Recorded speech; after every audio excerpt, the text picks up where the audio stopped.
Hey everyone, welcome back to our channel. We're back at it again. If you checked out our last video, it was our first time making hot processed oatmeal vanilla exfoliating soap. This time around, we're gonna switch things up a bit and we're gonna take a stab at making lavender cocoa butter soap. So without further ado, let's get right into the ingredients. Alright, so we're going to start with our two main ingredients, which would be the lavender essential oil and our raw unrefined cocoa butter. Then we're going to go in with our two base oils, which would be the coconut oil and our extra virgin olive oil. Lastly, we're going to go in with our lye solution, which would be our 99% pure sodium hydroxide and distilled water. Okay, so we're gonna start out with the supplies that you'll need in order to make hot processed soap.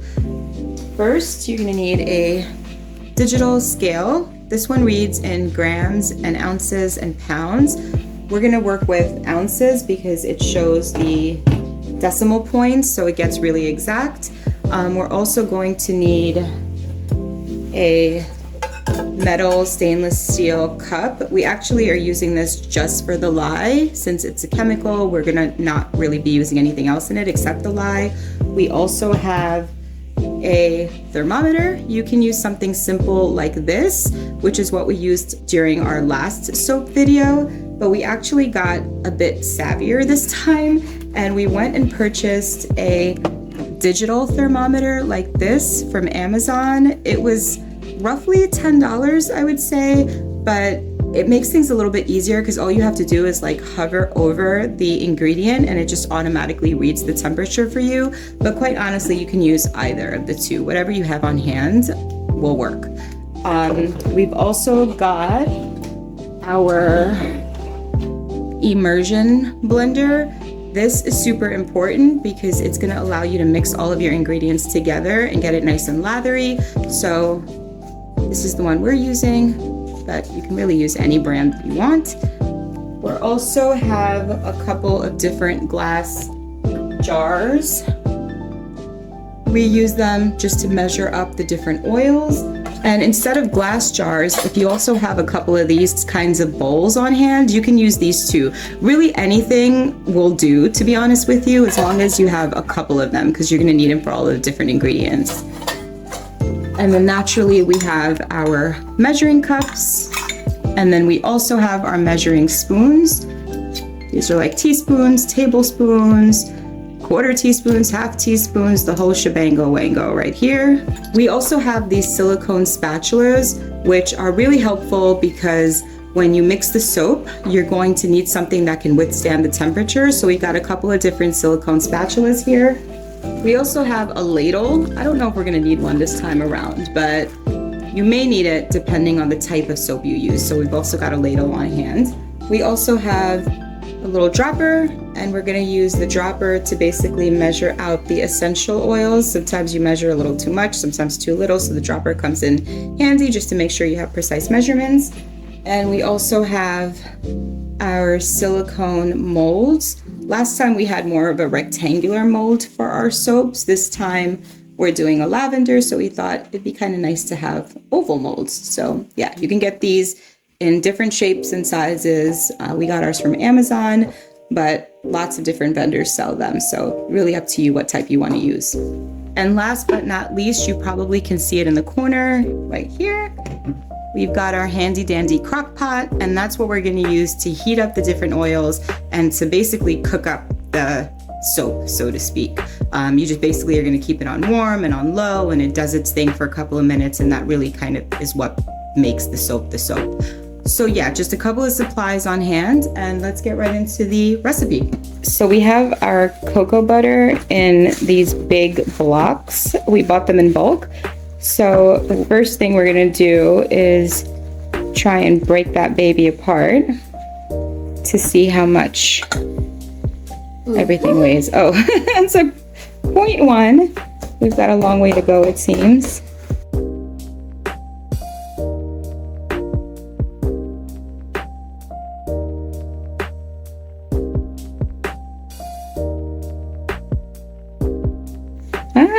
We did it, y'all. We did it.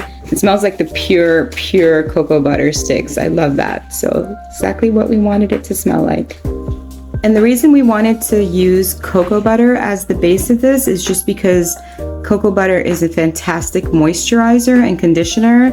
As you guys know, it's in a lot of skin products and hair care products. So we wanted to go with a natural conditioner, and cocoa butter is perfect for that. To make it easier on ourselves, we're going to measure the extra virgin olive oil next. And we're using olive oil because it's also quite moisturizing, really helps when it comes to the lathering property of soap. So we wanted to make sure that for this soap, we used extra virgin olive oil so that it can lather up really well. Okay, the olive oil is finished. And lastly, for our oils, we're gonna move on to our coconut oil. The thing about the coconut oil is, depending on the temperature of your room, it's either going to solidify or it's going to liquefy. So as you can see, there was a little bit of liquid, a little bit of solid, but we tested this last time and the weight of the coconut oil actually did not change whether it was solid or liquid. So I think we're good to measure it just as it is, and we don't have to do anything to like melt it and remeasure it this time around. But the reason we went with coconut oil is because it's actually really good for dry and sensitive skin. So this again is a really good choice if you want to be a little bit more careful about the products that you're applying to your skin. Let us measure out our lavender essential oil. Lavender has a great floral scent, super light. And so we wanted to try a soap that was a bit more feminine, something that would make the soap smell a bit more luxurious. And so we went with lavender. And lastly, we can move on to our lye solution. All right, so it's time to measure our lye. And this is the lye that we chose to use. It's actually called Red Hot Devil Lye. That's hilarious.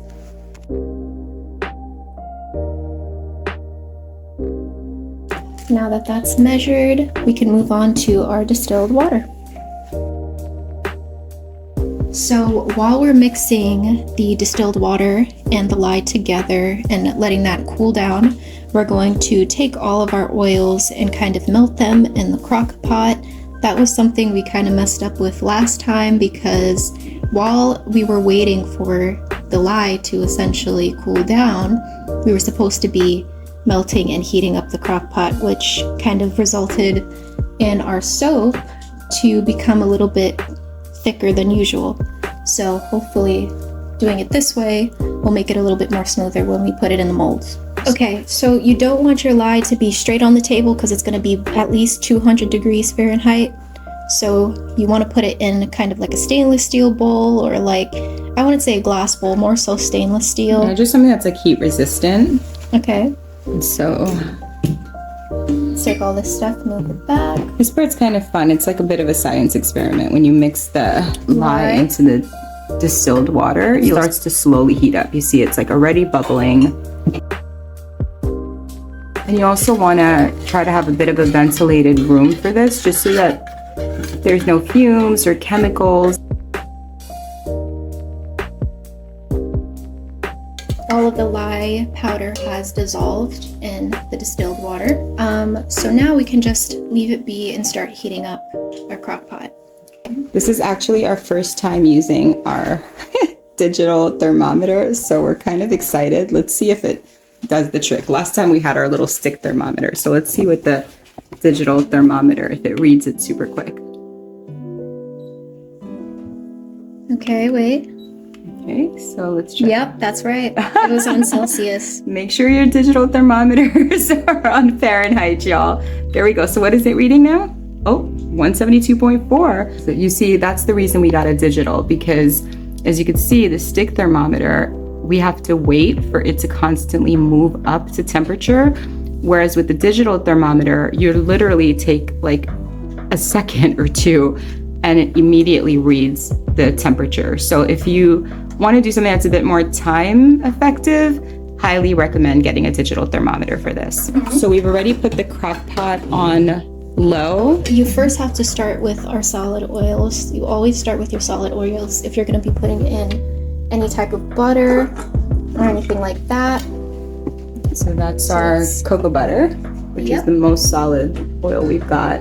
And once that starts melting in there, then we can start putting in the rest of our oils. Probably the coconut oil. Yeah, probably the coconut oil. We'll move in with the olive oil.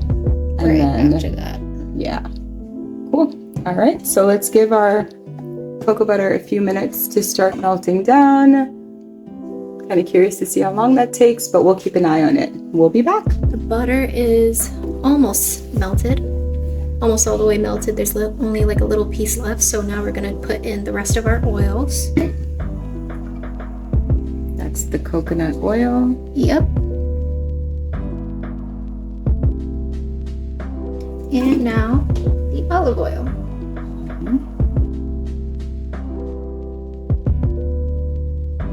Oh yeah, let's put it on low. There you go. So you can kind of just cut it down, yeah. Okay, so we have to get the oils in there to be close to the temperature of the lye before we can mix it all together. And so we will be back. Okay, so we're back and we're gonna check the temperature real quick. The lye is at what? 126. Oh, there we go, 126.5. And then the oils are at 130. 130. Okay, so they're close enough for us to now mix everything together. Let's pour this in here. Okay, lye going in.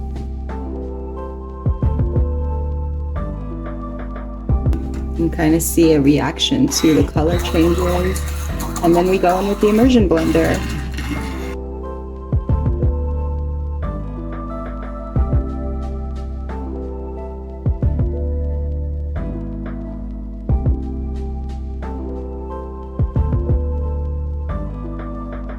So the idea is for us to get the solution to become kind of like a pudding consistency, and you can see it starting to thicken up, but we still have probably a few more minutes to go. Okay.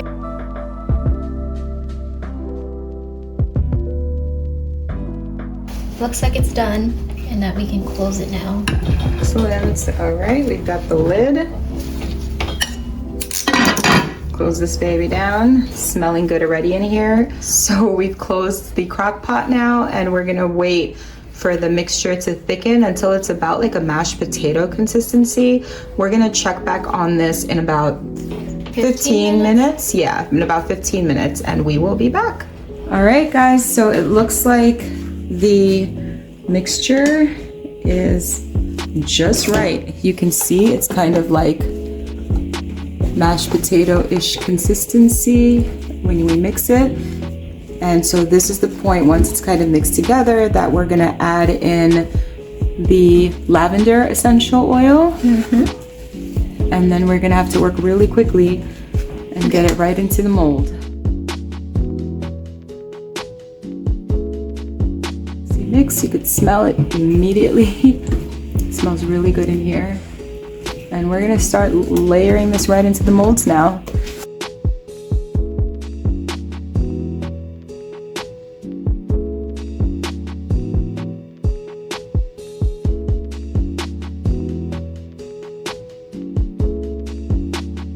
So we've got the lavender soap in the molds. You can see it, it's got a bit of a texture, exfoliating texture to it. And now we wait 24 hours to let this harden, and we should have soap by tomorrow, y'all. Okay, so it's the next morning and the soap has set. As you can see, it's hardened. And if I take one out, you can actually see it a little closer. There you go. It's got some nice texture. It smells amazing. Everyone has commented how good it smells. And since we used olive oil as one of the oils, it's going to really lather up well. So we're excited about testing that out as well.